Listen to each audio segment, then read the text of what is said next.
Imagine waking up one morning to find priceless masterpieces have disappeared overnight. Who are these daring thieves? Where did the art go? This story is crazier than any movie plot. Let's set the scene. It's the early hours of March 18, 1990, in Boston. The Isabella Stewart Gardner Museum, home to some of the world's most valuable art, becomes the stage for an incredible heist. Two men dressed as police officers convince the security guards they're responding to a disturbance and are let in, a huge mistake. Once inside, these officers quickly overpower the guards, handcuffing and duct taping them in the basement. The museum is now their playground. Over the next 81 minutes, they steal 13 pieces of art, including works by Vermeer, Rembrandt, and Degas. The total value? A staggering $500 million. These thieves were no amateurs. They cut paintings out of their frames, smashed glass cases, and even took the security footage. By morning, the museum was left with empty frames and a whole lot of questions. How did they know the layout so well? Were they professionals or just incredibly lucky? The heist was executed with military precision, leaving investigators baffled. The thieves avoided some of the most valuable pieces, opting for a carefully selected collection instead. Did they have a buyer lined up? Were they art aficionados themselves? Immediately after the heist, the museum and law enforcement launched a massive investigation. The media went wild, with headlines screaming about the heist of the century. Despite numerous leads and tips, the trail quickly went cold. The thieves and the art seemed to vanish into thin air. The museum offered a $1 million reward, later increasing it to $10 million, but even that couldn't crack the case.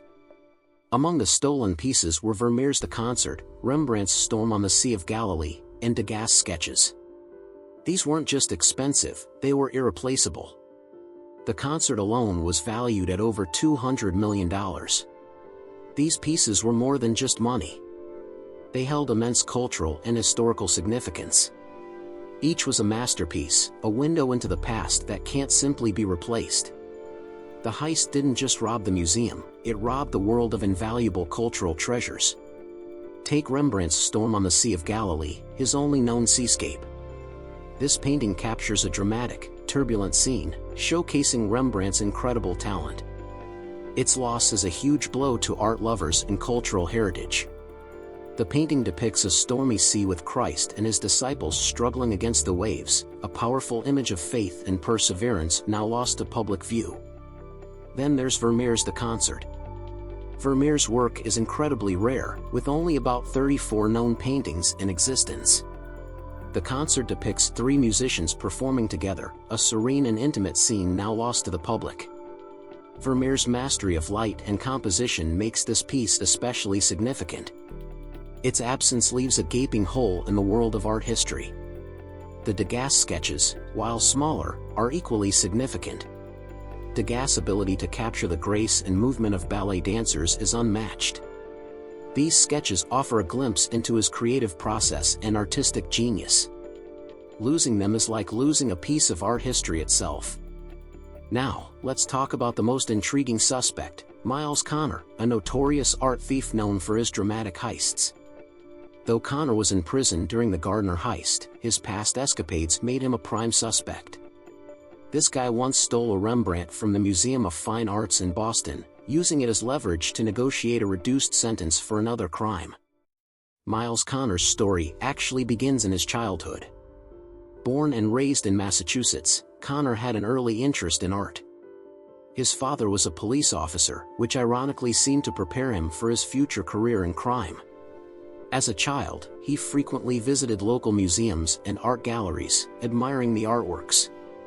However, this admiration eventually took a different turn. Starting with small thefts at a young age, Connor gradually moved on to bigger targets as he honed his skills. Connor's reputation as a criminal mastermind and his connections led investigators to believe he might have orchestrated the heist from behind bars. But proving it was another story. Connor, known for his cunning, maintained his innocence in the Gardner case. Yet, many believe he directed his associates on the outside. the investigation was a wild ride involving gangsters, informants, and countless dead ends. Despite the FBI's efforts and a $10 million reward, the stolen art remains missing, and the true identities of the thieves are still a mystery. Over the years, the FBI received numerous tips, from alleged sightings of the stolen art to confessions from various criminals. Some leads pointed to the involvement of the Italian mob, specifically the New England-based Patriarca crime family. Others suggested the art was shipped overseas, hidden in Europe or Asia. In one bizarre twist, an informant claimed the paintings were buried at a construction site in Florida.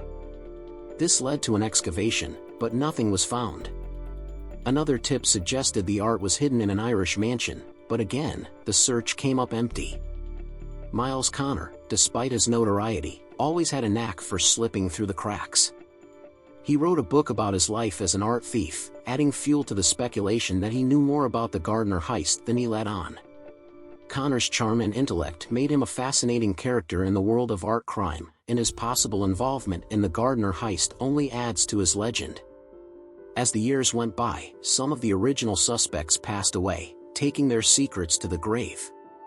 Yet, the intrigue and speculation continued. The Gardner heist remains an open case, with the hope that one day, someone will come forward with the key to unlock this enduring mystery. Now, let's talk about what might have happened to the stolen art. Despite countless leads and theories, the pieces have never been recovered. Some believe they're hidden in secret locations, possibly in the hands of private collectors or even destroyed. Theories range from mafia involvement to international smuggling rings. Efforts to recover the art have been extensive. The FBI has followed tips from all over the world, and the Gardner Museum has offered a $10 million reward for information leading to the recovery of the pieces. But so far, these masterpieces remain elusive, adding to the heist's mystique and allure. One popular theory is that the art was taken by organized crime groups who used the paintings as collateral for other illegal activities. The high value and recognizability of the pieces would make them valuable bargaining chips in the underworld.